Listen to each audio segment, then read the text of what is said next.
It's alive. It's a living church. It's growing, it's changing, expanding, moving with the times, and it's adjusting all the time to whatever situation there is. My actually memories of McFarlin began in the 1940s. Came here as a child to Vacation Bible School in the early 1940s. My mother and father transferred their membership to the church here in about 1946, I believe it was. 2 years later, this young lady showed up at Worcester Foundation. And so from there on, we went on and got married here at McFarlin. I stayed here in Norman with my children and finished college while he went overseas for the first time. I retired in 1976, and I said, okay, honey, I said, you followed me around for 20 years, where you want to spend the next 20? And she says, Norman. And so we came back and we joined the church. I think one of the things that makes McFarlin such an easy place to belong and to feel like you really belong here is the small groups.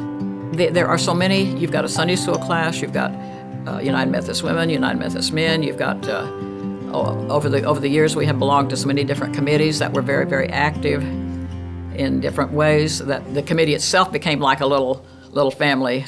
I had a lot of free time, and I got really involved with the Methodist Men. But one of the things that we did, we set up a fund where people could donate to it, and it would be used by the Methodist Men then.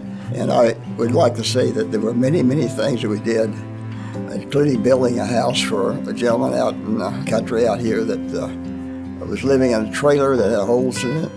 We did that because of McFarlin. It has really kept me being a real Christian, I think.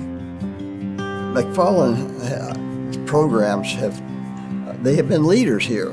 Those things to me are so important because they involve other people. Sometimes it's because of that we wind up with people that actually become members. We both loved the story of Gilbert Smith, who was teacher of the Sunday school class that was responsible for getting the church built and getting it built here on this corner.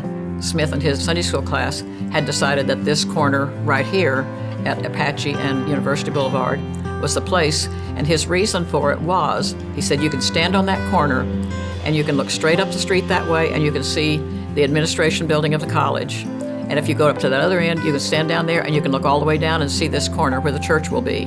He said, the two most important buildings in a student's life, their college and their church.